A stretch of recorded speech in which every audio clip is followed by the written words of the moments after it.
A warmest welcome to all the dignitaries, Honorable Vice Chancellor of HSNC University, Professor Hemlata Bagla, Dean and Registrar,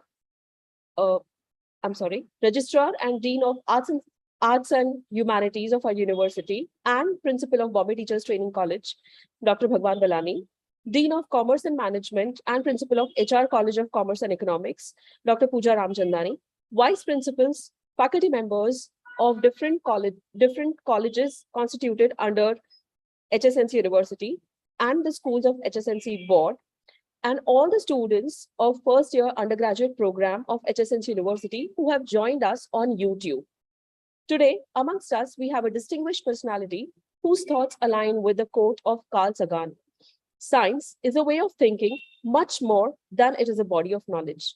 I seek pleasure to introduce our esteemed resource person for the day, Mr. Shiv Prasad Khenned, a pioneer science communicator and a former science museum professional with a vast experience of 33 plus years. Sir has headed 3 national level science centers and Museum of India in Mumbai, Delhi, and Bangalore, and National Gallery of Modern Art in Mumbai and Bangalore. Sir has an expertise which has been effectively utilized in establishing 3 new science centers and 4 science and innovation activity centers. He has been instrumental in creation of several science centers, exhibitions, and galleries, including our highly acclaimed Science and Technology Heritage Gallery in National Science Center, Delhi. He has curated several exhibitions on science, biographies, history of science, and cricket, to name a few. Illuminating India, 5,000 Years of Science and Innovation, an exhibition organized by London Science Museum, wherein Sir was nominated as a nodal officer by Ministry of Culture, Government of India. Sir has been nominated for Eastern Eye Communication Engagement Award, United Kingdom, for curating Cricket Connects, India and England, an exhibition presented at Lord's Museum, London, and Birmingham and Edinburgh. His passion for science communication has led him to author more than 60 plus articles and research papers, 4 exhibition catalogs, and being an ardent science blogger, he has more than 170 blogs to his credit. He has been a recipient of esteemed 16th National Award for NES, instituted by His Holiness Jayendra Saraswati Shankaracharya of Kanchi for his exemplary contribution, research and development in science and technology. Sir, with this brief introduction of yours, may we humbly request you to kindly address the gathering with the words of your wisdom. Thank you so much. And it's so very kind of you for the kind introduction. At the outset, I'd like to thank the Vice Chancellor and my good friend, Dr. Hemlata Bagla ji, for asking me to, speak to or maybe interact with the students on this induction program today.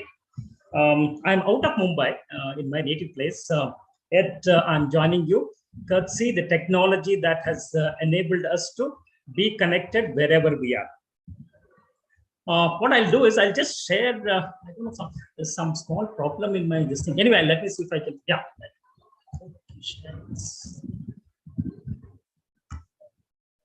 Is, can you see my this thing screen? Yes, sir. Yes. Yeah. Okay.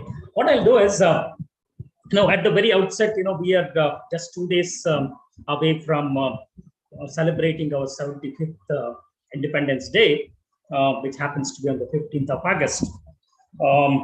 So, I mean, the whole of government machinery and all of us across India are celebrating this as what is called as an Azadi Ka Amrit Mahotsav. So, on behalf of myself and all the others, from my colleagues, etc., I wish all the students, faculty members, and everyone who has joined us today a very happy Azadi Ka Amrit Mahotsav. Most of the deans, I think there are several deans who have joined this program, and head of the departments, and lots of professors, teachers, and of course our young dear students. You will not realize how important democracy or how important independence is. So what I will do is, instead of actually, when what I was told is that, just to speak to the students and to speak about myself, instead of speaking about myself, the occasion is such that I would like to tell the students that how important education is. It is education and education alone which will ensure that repeat things like what happened to us, colonization, more than 300, 400 years of foreign rule doesn't happen to us. So we must not take independence for granted. And in this 75 years, a lot of it has been done. We may still consider ourselves as a developing country. But then when you look back at the time when we got our independence on 15th August in 1947, what was our condition and what is our condition today? So I will briefly touch on those things. Now, the first statement, because you are all entering into the formal degree courses here, I understand it is not just science alone, science, arts, commerce, maybe teachers training program, every department which is coming under the HSNC University, they're all joining today. And most of you will be entering into your own selected subjects. It could be arts, it could be commerce, it could be science. But one central thing is education and nation building and the security and safety of the nation. They're all inextricably linked with each other, which means education is fundamental to nation building or the security of our country, and also for our own self pride. So in that sense, all of you are entering into a temple of learning. So you must, the way you reverentially worship when you enter the temple, and my appeal to all of you, the students, when you're entering into this, today is your first day, when you enter your graduation classes, please consider this, your college, wherever you are, whichever college you're studying, as a temple of learning. And all the teachers who are going to be, interacting with you, staying together with you for about 2 or 3 years, they're all gurus in our own Indian cultural system. For years together, we have been reverentially in respect of the teachers. I hope you will all remember one phrase, Matru Devo Bhava, Pitru Devo Bhava, Acharya Devo Bhava. This has been our culture since generations. So you must keep this in mind to recognize the contribution that your teachers are going to be making towards you transforming yourself from the student that you are today, entering into the graduation class, to becoming a national or a global leader tomorrow, maybe 3 years from now, 10 years from 20 years from now. So we must keep in mind how important education is. Now let's go back to maybe some things you're not able to see because of, I think, the Zoom thing is coming here. But when the British started ruling us, I think they came as as merchants in 1600. Earlier to that, also we had the Mughal rule, and there are a lot of people who, the Islamic invasion, etc. All of them came here, and the country was considered as Sonia ki Chidiya. So whenever there is a rich country with lots of wealth, which has been generated primarily by knowledge, when I say knowledge comes to us from education. So everybody came here. It was but natural. But then, see, it's not 1935, it should be considered as 1835. Way back in 1835, just, imagine, the Britishers wanted to introduce what they considered as the modern education system. We are a country with 5,000 odd years of civilizational values, but yet the Britishers felt that we are one uneducated society, we don't have any ethics, society, morals, etc. So for introducing the modern education system, what one of the Macaulay told is, you can see this, a single shelf of a good European library was worth the whole native literature of India and Arabia. This was the minute of 1835.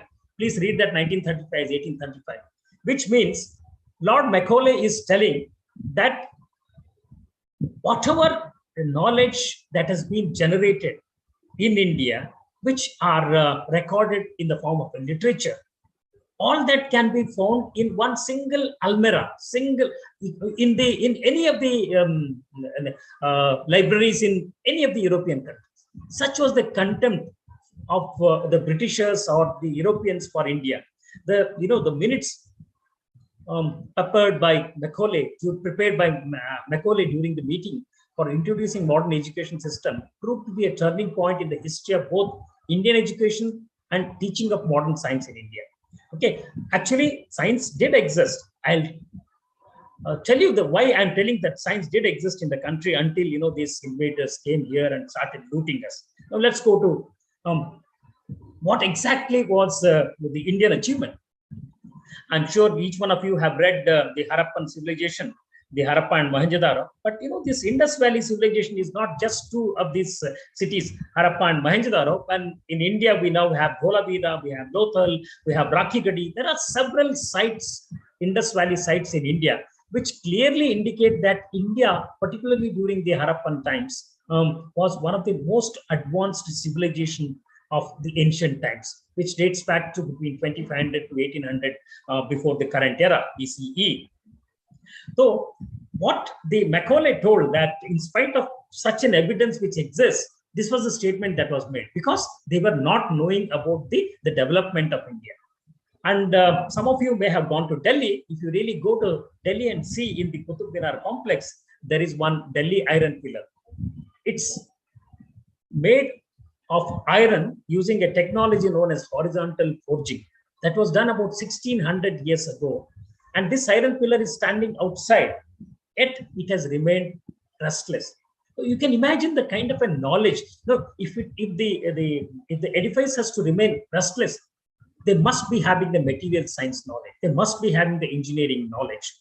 But only thing is, it was not recorded, or maybe whatever was recorded was destroyed or not available. So, and in addition to this Delhi iron pillar, there is something known as a Bakshali Manuscript, which is there in the collections of Oxford. In that Bakshali Manuscript, it is the first manuscript and the available manuscript which records the use of the symbol for the zero. The decimal place value system which all of us use globally, including the digital communication, happens primarily because of what is known as the binary system. For that, zero is mandatory. So this zero was actually invented in India, and it was told that it was invented around 500. During the Aryabhata's time, which is about 500 current common era. But then, when this Bakshali manuscript was carbon dated, it is understood that now the same zero, which we thought must have started about 700 common era of AD, actually dates back to 3rd century. So Indians were knowing how to use the decimal place value system, including the value zero, way back in 4th century or so. Then we had several other technological developments which existed in India. So I will only read one thing, that is something known as a cotton gin. It's an Indian invention.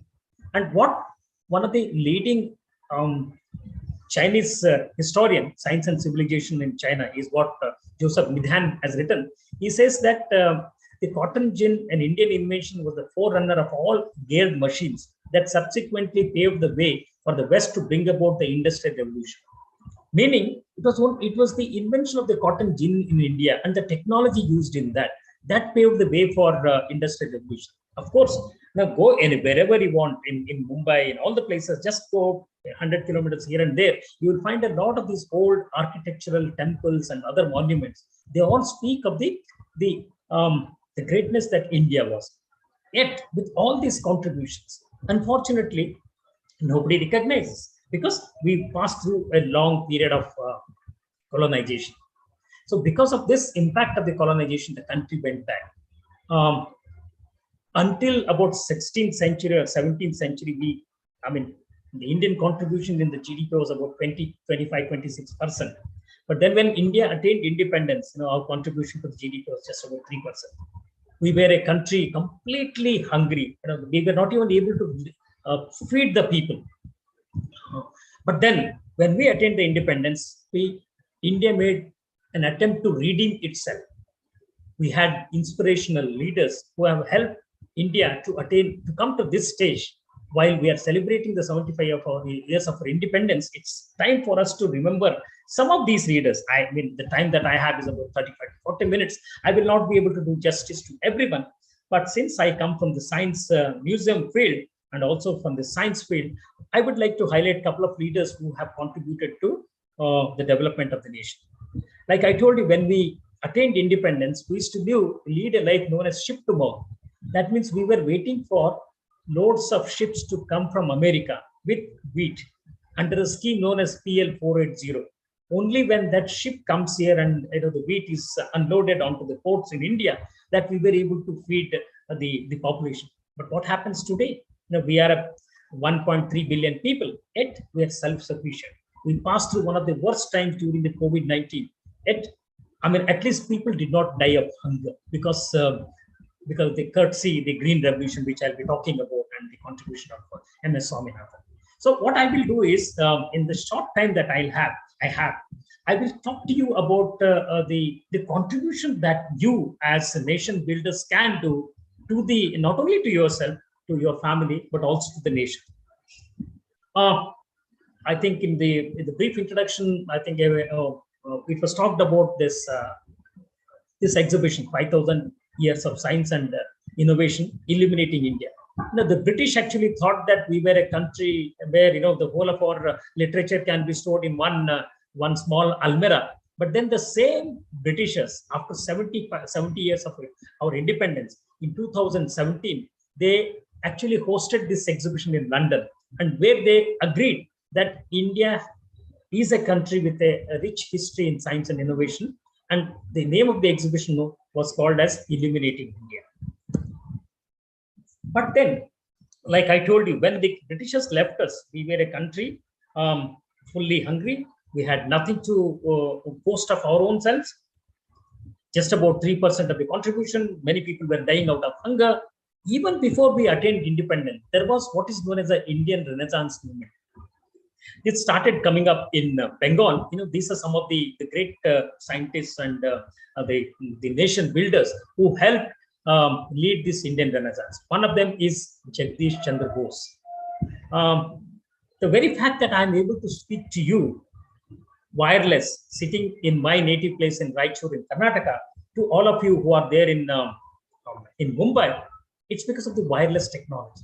Everybody remembers Marconi. And in fact, Marconi also got the Nobel Prize for his so-called contribution of wireless. It was actually our own Indian scientist Jagdish Chandra Bose who was the first to demonstrate this wireless technology, that too from a Presidency College in Calcutta in the early 20th, middle of the 20th century.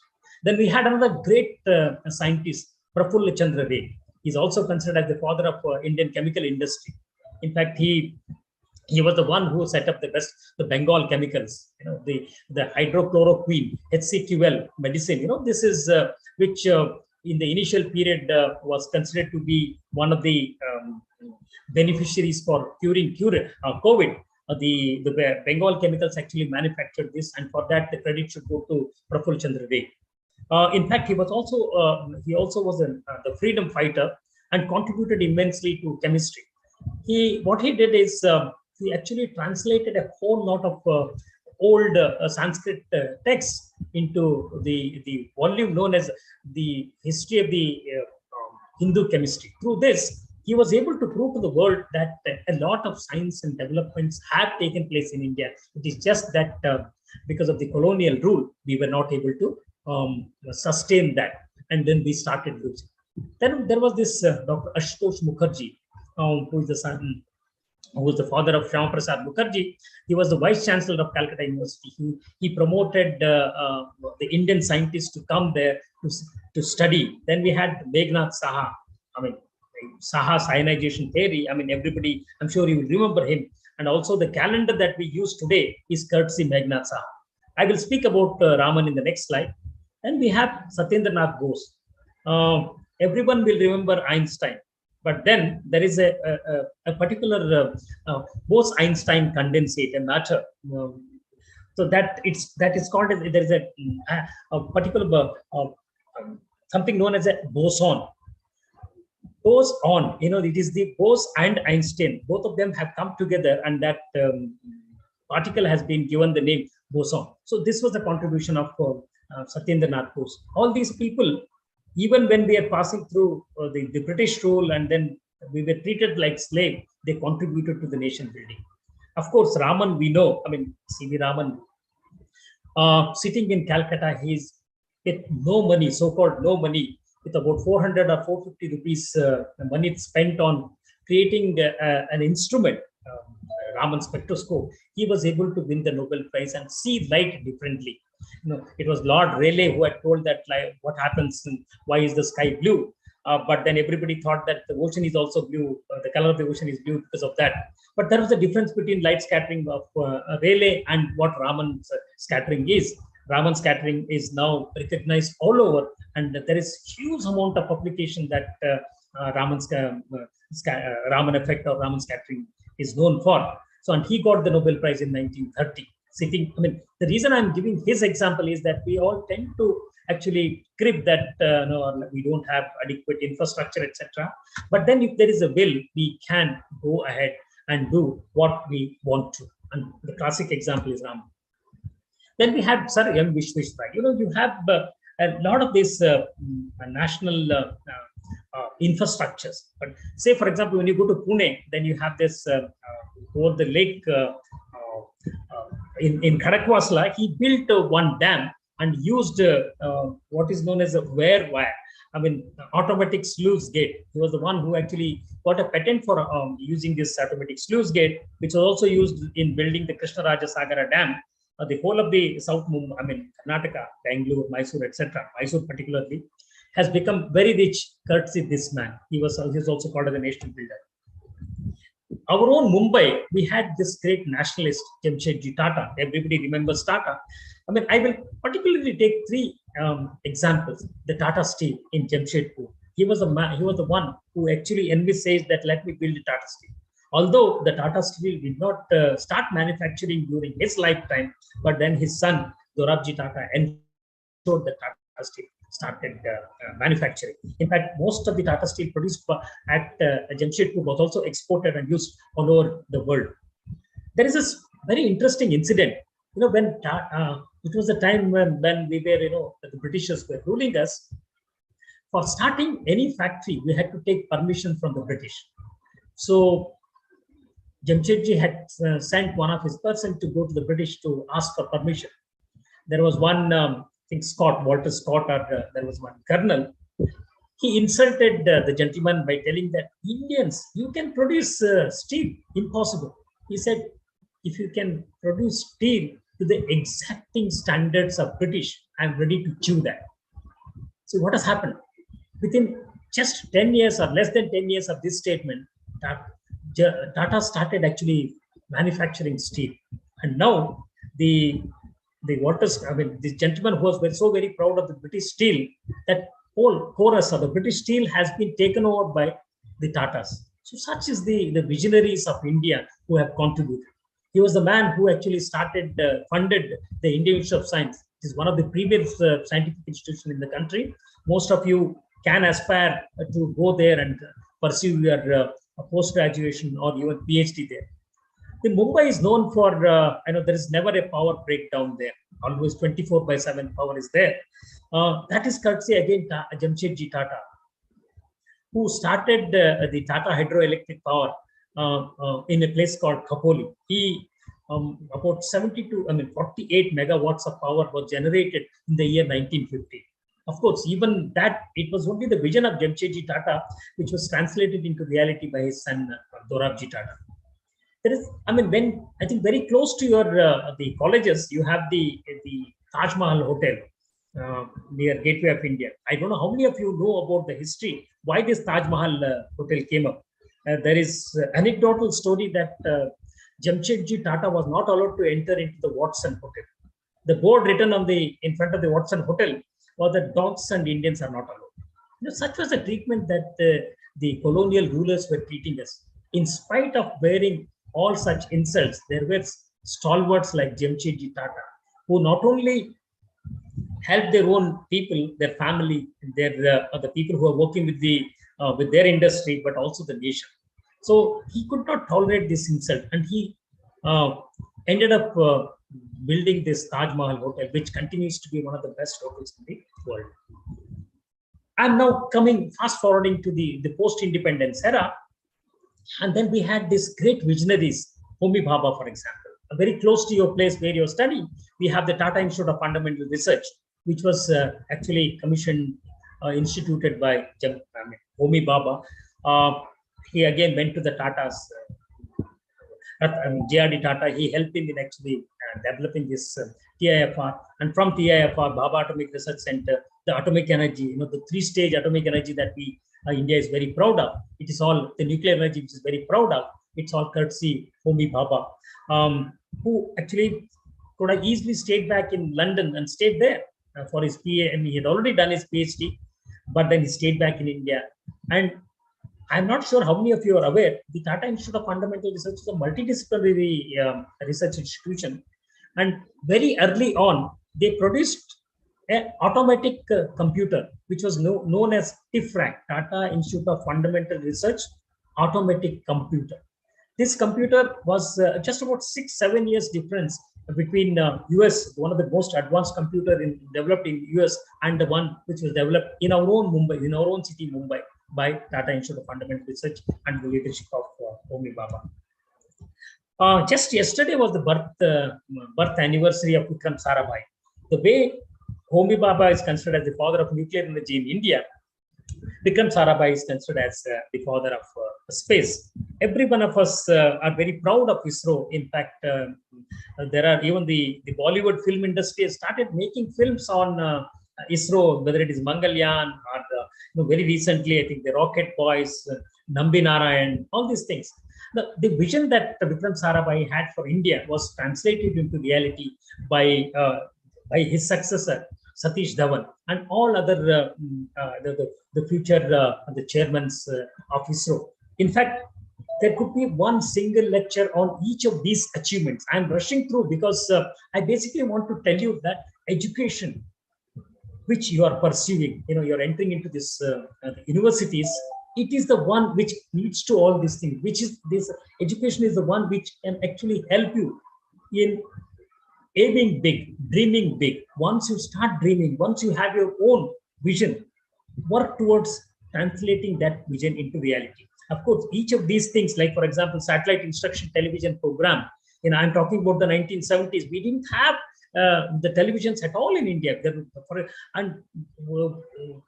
were about 2,400 villages from where the satellite instruction television experiments was started by Vikram Sarabhai. He thought about this, and then it was implemented by Satish Dhawan. The Aryabhatta satellite, again in the 70s. Then, of course, Space Launch Vehicle, or SLV, which was courtesy Abdul Kalam. All these things. Now, you see, we have this workhorse known as PSLV, which for the past 45 times has been continuously successful. Of course, we had a hiccup just recently. Another version of the commercial version of the SSLV, Small Satellite Launch Vehicle, has failed in placing the two satellites into the proper orbit that they were supposed to be placed. But notwithstanding the failures, but ISRO is one which every Indian is very proud of, and the ISRO scientists can actually rub shoulders with NASA. I told you about the ship-to-mouth existence that we had when we attained independence. Then we had people like M.S. Swaminathan, Norman Borlaug, and a whole lot of even politicians and bureaucrats who supported the visionaries like M.S. Swaminathan to bring in what is known as the Green Revolution. Now, right up to the beginning of the centuries, we were a country where actually there were people dying out of hunger. From that time onwards, although the population has risen so rapidly and plus 1.3 plus billion, yet we are a nation which produces in excess of what our demand is. And for that, we should be grateful to the M.S. Swaminathan and all others who helped him usher in Green Revolution. The White Revolution, for example, Varghese Kurian. Not just the White Revolution in terms of India is the greatest, the largest milk producer.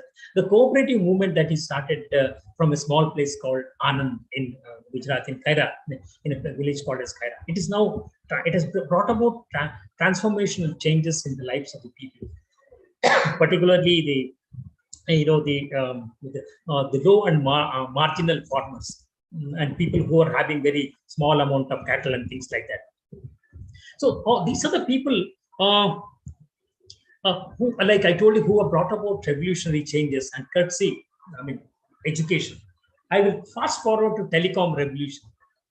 Many of your faculty members, particularly deans and the people who are in the 60s or maybe nearing 60s, will remember right up to the 1991 or 92. We could not even make the calls to different cities. It used to be called as subscriber trunk dialing or STD. And people used to wait in the queue at night, 11 o'clock, to talk to other people. But then it was Sam Pitroda, the visionary Sam Pitroda, who started a company known as Center for Development of Telematics in 1984 or 85. They were the people who actually brought about a rural automatic exchange, 250-line rural automatic exchange, which was installed in Kittur in very hot place, and the rest is history. Now we have anybody can make calls to any part of the country all over the world. That has happened because internet was brought to India in 1995. You'll be surprised that in the whole of Asia, except I think Japan and some other countries, we were the first country to bring in internet. And the whole delegation of Chinese who are now on par with, they are threatening even United States. That team came to India to learn how to introduce internet in China. And the father of this, the man who translated this vision of Sam Pitroda to bring about internet and to the people, was one Mr. B.K. Singhal. B.K. Singhal very recently, in fact, just about last month, he died. So we should all be grateful to these people. Now, in this world of internet, it's called the internet. It's a knowledge society, and it's also known as the fourth industrial revolution. The first industrial revolution was the steam engine and the power of the steam engine. Unfortunately, since we are passing through the period of colonization, India did not participate in steam at the first industrial revolution. The second industrial revolution was mechanization, assembly line, the Ford factory. We were not able to participate in that as well because we were still had not got the independence. Although the third industrial revolution, which is called the Silicon Revolution, came about post our getting independence in the early 60s and 70s, but we were just about coping and trying to manage how to feed our people and then build what is known as the temples of modern India. But then today we are now in an era known as Industry 4 or Fourth Industrial Revolution, where the Internet of Things, virtual reality, artificial intelligence, information technology, all these things together have brought about the phenomenon known as in the Fourth Industrial Revolution. And each one of you who are youngsters, 18, 19, or maybe 20, all of you can contribute in this, participate in this Industry 4 or Fourth Industrial Revolution and harvest the best possible applications from this and contribute to the nation building. Of course, you yourself will be benefited, and so also the nation. And all these things can happen with a foundation of education, which you are entering today. I'm not sure how many of you have heard the term Bengaluru. If some Americans lose job, it is called as Bengaluru because they are losing jobs to India. So there is another anecdotal reference that there is something known as the Rockefeller Foundation. If any American goes to Rockefeller Foundation and asks for the funding for starting a startup company, say for example, a Murphy goes and asks for funding, he will not get it.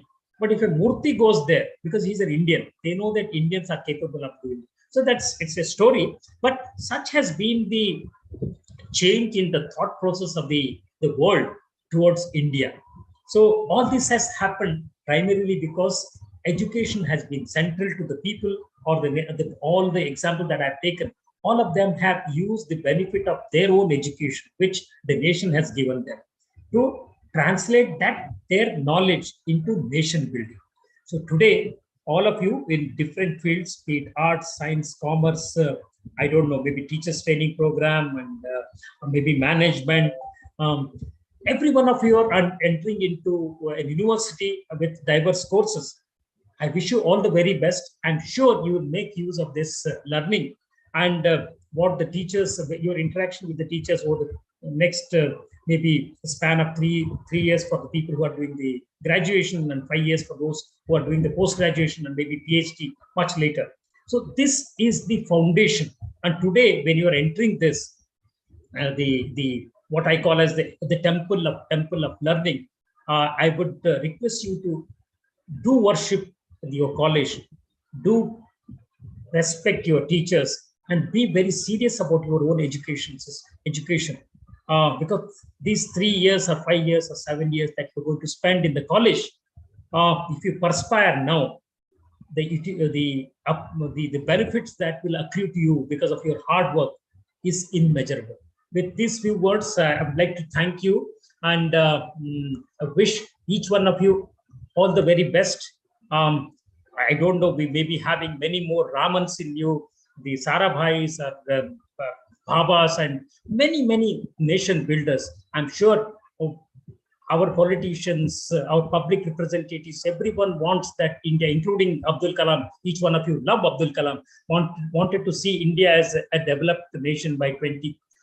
He wanted to see India a developed nation by 2020, but why not 2035? Why can't we be the world leader? And that can happen only when all of you lay emphasis on education, which you're entering today. All the very best, and thank you so much for providing me this opportunity to speak to these wonderful youngsters who are going to be the future citizens of this country. Thank you. Thank you, sir. Thank you very much for this thoughtful science communication which you've made today.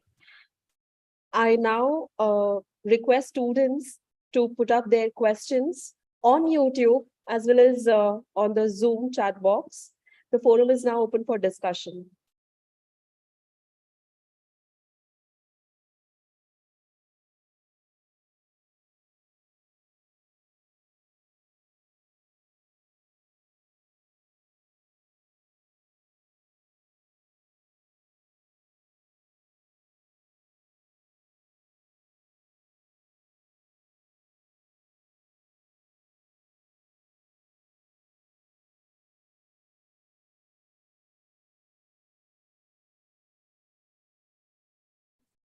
Sir, there is a question pertaining to science communication. How can students contribute, or how do students be an effective science communicator in spite of not being from the field of sciences? You'd be surprised to know that the people from the field of science are not so effective as science communicators, because we look at it from our own prismatic view. So if you really want to be a good science communicator, what you need to be is the fundamental to science is your tenacity to observe, your tenacity to hypothesize. That's what science is all about. And then so if you want to be a good science communicator, you have to be in touch with all the scientists and look at their own website. For example, you want to know what's happening in BRC. BRC has got multidisciplinary research going on, from research in atomic energy, which is of course central to them, to life sciences. I mean, a whole lot of research happens in life sciences, agriculture sciences, how nuclear energy can be used in agriculture science to, the water purification, many more things. So you have to be looking at their own website. And then when you find something very interesting, talk to the concerned scientist. When you speak to them, get this information. You have the whole lot of the world libraries in front of you by just at the click of a button. Internet. Try and do this some homework on that. Collate all this information, and this information can be put on the public domain in the most simplest format, rather than speaking like a scientist and using those jargons which may not be able to connect with the layperson. Because when you use too much of a scientific jargons, people will not understand.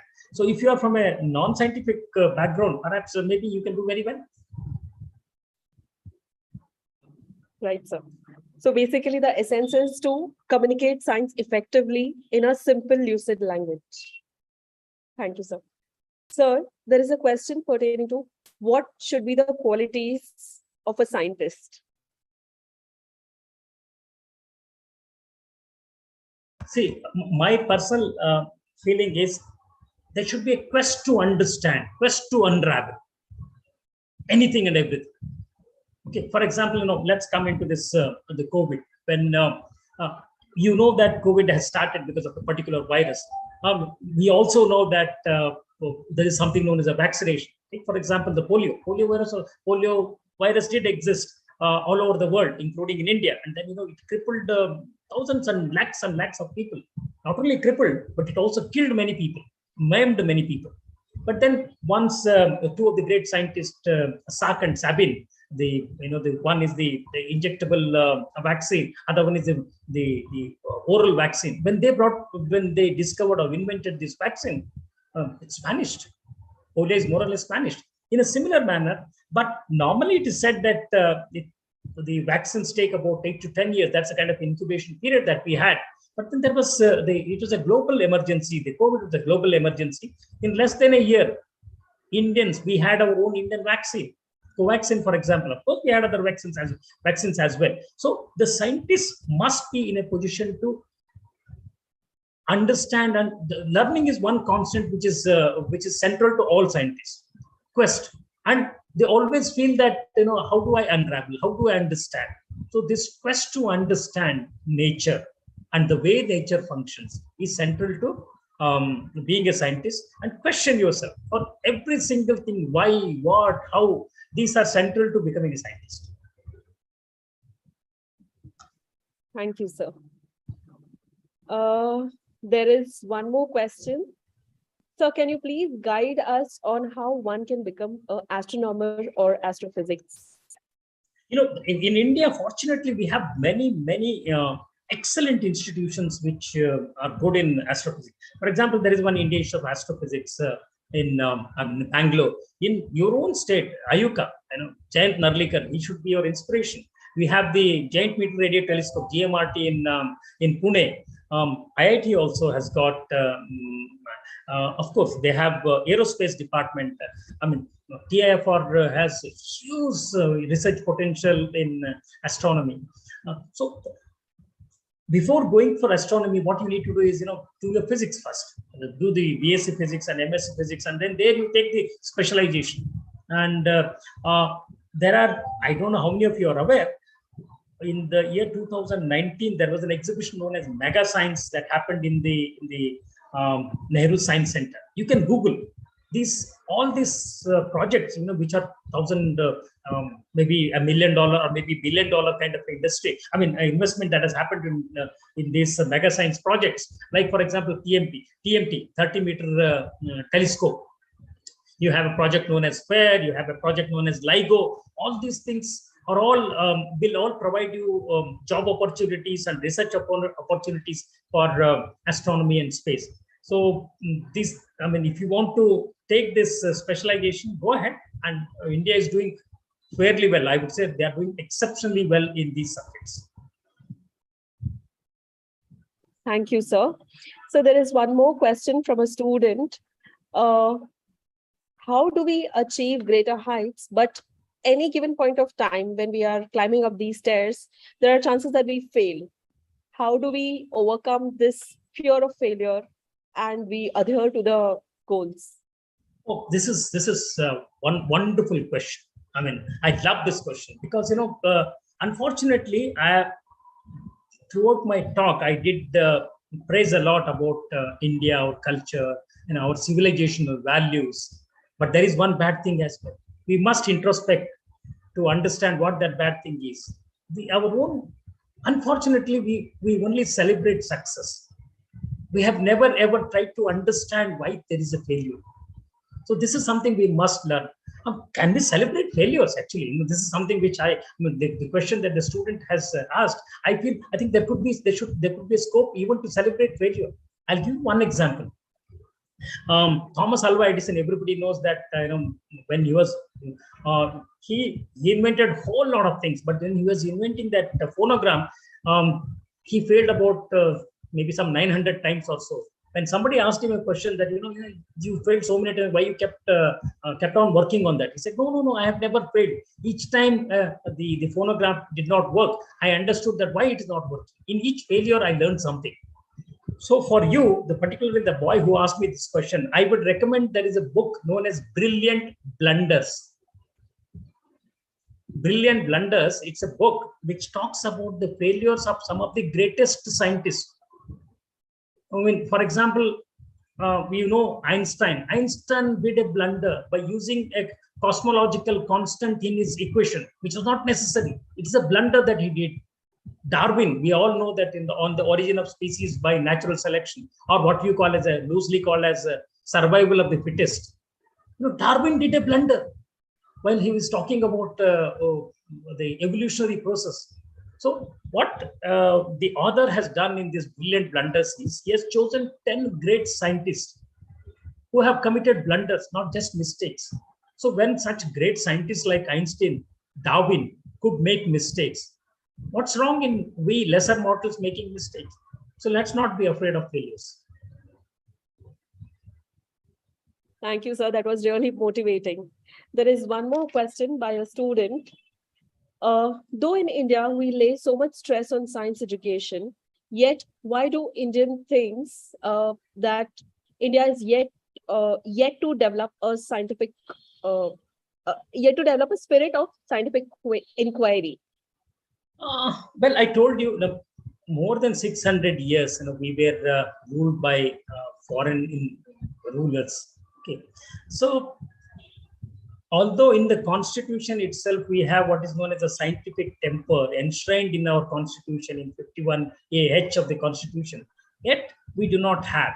I mean, there could be many reasons why we don't have the scientific temper. It's a long debate, but then the charity begins at home. Why can't we individually start cultivating our own scientific temper, irrespective of what others say? For example, this one failure. I mean, I would calling something as a failure unscientific. This is, I mean, if I'm having this scientific temper, I mean, it's a relative term. The word failure is relative. When I mean, normally what happens is there are two people, particularly the parents have this bad habit, all of us. When my child has got about 90% and my neighbor's child has got about 95%, I tend to compare and say that my child is failed. This is stupid. This is not failure. It's just a relative term. So in that sense, scientific temper it's got a broad connotation, and charity begins at home. But there is a lot of change that has already happened. Take, for example, throughout the world, I'm not sure how many of you have read. I mean, I'm sure you must be reading the newspaper regularly. India is the only country where there was no hesitation for the vaccination. Countries like America, Europeans, most of these countries, so-called advanced, developing or scientific countries, they had vaccine hesitation. Whereas in India, the scientific temper is so very high that people know that if you take the COVID vaccine, there's the possibility of the COVID affecting you is very limited. So in that sense, I would say that we do have a scientific temper, but then yes, there is always a scope to improve it. It depends on how we look at it, whether the cup is half full or half empty. Yes, sir. Sir, also, what would you comment on the superstitions and the views many a times people carry pertaining to certain issues? There are many a times very rigid views and very illogical views. So how do we have a breakthrough with science which helps us to get over this? This superstition is a part of the it's a societal system that exists. But I told you, one has to begin at home. Charity begins at home. And most of the science centers, if you go to any of the science center, you will go and see a lot of demonstration telling that for anything that you call as a magic or the wonder or something like that, there is something science behind that. We tend to demystify. I would use the word demystify what is called as a magic or supernatural powers. There's nothing like that. There is science. It has solution to everything. Because we don't know, we may tend to call it as something which I don't know, and somebody may exploit that as somebody has got a superpower. So the gullible people, education, for example, extremely important. If you are less educated, we tend to fall prey to such superstition. The more one gets educated, like what the university is doing, you tend to be less superstitious. So basically, sir, as per you, education is the foundation, which has to be the basic crux, and which that is the will... mantra for Thank you, sir. Sir, there is one question. Can India be a good producer of semiconductors since we have shortage seen? Well, I mean, you'll be very, I'm not sure how many of you are aware, Intel, everybody knows Intel, everybody talks about Intel. The chief of Intel had come to India, I think in 1976. They wanted to start a fab factory in India, in Delhi. The only condition that they had asked, I forget the name of that chief that time, I forget his name, who was the chief, maybe it was Gordon Moore or somebody. They came to India and they wanted to start a fab factory and asked for a 24/7 non-stop power supply. Unfortunately, we were not in a position to commit. The government of India that time went far ahead of time. They were not in a position to commit. So we lost out on that, and maybe Taiwan and such other countries gained. But I am an optimist in the sense what is happening, the Cold War, I would use the word Cold War, that's happening between China and America. Because, the very recently, one high dignitary, the speaker of US went to Taiwan, and there's something happening between America and this thing. So most of the countries, what's the fab factories are all there in Taiwan and also in China. Who knows? They may all ship to India. And for making this shift to India, it is the human resource which is important. One is, of course, you need power, you need water, you need all these things which are ingredients for making a fab factory, a chip factory. When I say fab, it's a chip factory. Besides all these things, one of the most important things is the human resources. Where do the human resources come? These universities where you're all joining, these are the universities which produces these human resources. Not just engineers. It could be an ordinary arts graduate or a science graduate or a commerce graduate. Each one of you could be a potential employee of the fab factory. So it's a process. It's going. It's happening gradually. And if we really look at some of the the startup companies or innovations that are happening in India, it's far too many in comparison with the other world. So let's be optimistic. I mean, I have great hopes in the youngsters. India is a very young nation. We have the age dividend with us by our side. So hopefully, maybe sooner than later, the fab factories will come to India. Yes, so the youth is now the one who has to shape up and has to contribute to this. So that's what I understand from what you are saying right now. Yes, sir. So, sir, there is one more question. Can you guide students on how, after pursuing BSc IT, they can still enroll in ISRO? They can have so this kid seems to be very inspired by all our stalwarts in ISRO. So he wants to understand how he can pursue the career in ISRO after pursuing BSc IT. See, ISRO, one is scientists and scientific engineers and scientists. This is one area. For that, of course, they take, I think, graduate engineers and post-graduation. But besides this, there are several other jobs which are there in ISRO. Just go to ISRO website and keep looking at it. And in addition to this, they do a lot of this internship. Once you complete your BSc, just apply to them. Even when you are doing the BSc, just apply to them. There's a possibility that they find you good. Maybe they will ask you to come and intern with them for 15 days, 1 month, 2 months. So that's the time when you get excited. I'll give you one example. I think I forget, it was perhaps Scrodringer, if I remember. He was a physicist. Well, I think Scrodringer had written a book. I forget the name of that, Life or the Secret of Life or something like that. It was this book which was read by 2 people, James Watson and Francis Crick. These 2 people reading a book of a physicist on life, and the rest is history. These 2 people went on to win the Nobel Prize for discovering the DNA, the all important thing, how the whole life system works. The central to the life system working is DNA, and these people could discover that because they were inspired by reading a book written by a physicist.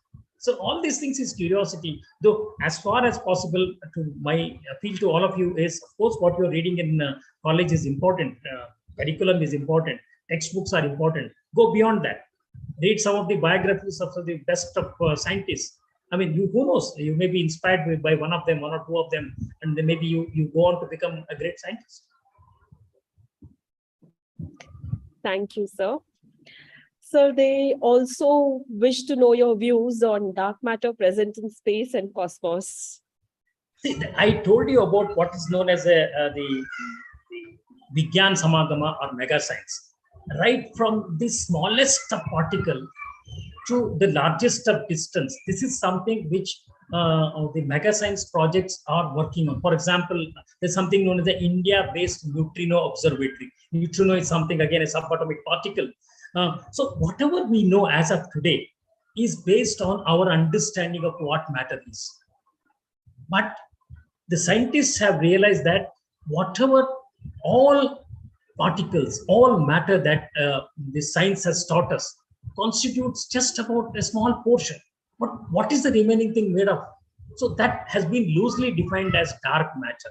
But then these mega science projects perhaps may one day throw a light on what this dark matter is all about, or what this dark energy is all about. So it's there for the picking. And the mega science projects have a huge amount of investment where they are creating infrastructure to try and understand the universe, working at different levels, subatomic level to the superatomic level. All right. I think, sir, the questions are done. Yeah, thank you, because I also have to. Yes, sir. Monish, any more questions? Monuments. Okay, so this sounds to be a very the last question. Let's take this as a last question, maybe, if with your permission, if we can. Please. Yeah, one more. This is on a sensitive note. Now, recently there has been a lot of talk on monuments built by Mughals. It creates a rift within the countries, which is really not appreciated, not wanted. How do we tackle such dynamic situations as the youth of India? So the beauty of India is its diversity. Okay, and we coexist. Like I told you, we have passed through the period of foreign invasion, and you just look at it as an architectural construct. And if there is a discordant feeling now, I mean, one, it could be real, it could be apparent or something like that. This is all temporary. It's a phase which you pass through. And then this phase becomes stronger when you are not completely educated. And when the country is not what you call as a developed country, when you become that, when you attain when the status of the country attains that phase, believe me, all these small little differences that exist will vanish. What I would suggest is, there is one, have you heard Deccan Airways? Some of you youngsters, you may not be knowing it, it closed down, but there was one gentleman by name Captain Gopinath, G.R. Gopinath. He was the man who actually opened up the air sector to common man, ordinary people. And he started what is known as the People's Airlines, Deccan Airlines. I think this just few days back, he has written in Deccan Herald this very question, what he's tried to address in his own unique way, that what apparently appears to be the fissures that exist in our society. It is there, it was there, it will continue to be there. But it all depends on how you magnify that. When the nation doesn't have any, continue to grow at a rate of maybe 8%, 9%, 10%, and see what happens. Because you have better things to do. When you don't have these things, the small little things trying to create that fissure, everything will be there. And again, charity begins at home. There will be people. See, democracy. What is democracy? Dissent, talking. Have your own opinion. There are people who are having their opinion. Let them have their opinion. But they're a very small minority. We are 1.3 billion people. If there are maybe 1 million, 2 million, 3 million people are there, why should we worry? Why should you give traction to those people, those who are a minority? Why can't you look at the other majority of the people who don't even think that there is a fissure that exists between the societies? We have been coexisting for several centuries. India is one land, multilingual, multi-religious, multicultural. I mean, you go to from one place to other place, you find the difference in language, religion, food, but yet we coexisted. We have coexisted for 5,000 years. We'll continue to coexist. But then the small fissures will be there. But they are the minority people who will continue to exploit us politically. But then, this is democracy. They have the right to do it. But then when we are educated enough to understand their the machinations, we call their bluff. Yeah. I mean, this is more of a political or a social science question, but as a scientist, maybe I'm not competent enough to understand, but how I understand this question, I try to answer it from that angle. Maybe a social scientist or a political scientist can give a better answer to this. Right, sir. All right. So with this, we end up the question answer session. Sir, as a punctilious science communicator, you have effectively communicated your thoughts on science this day. It has been always a pleasure to listen to you, hear from you, read from your blogs. And the foremost seed that you've planted today in these young minds is to value democracy, the respect and the sanctity of education. I'm sure that this seed that you've planted today will nurture and grow into a robust tree with a deep foundation of science and education under this umbrella of HSNC University.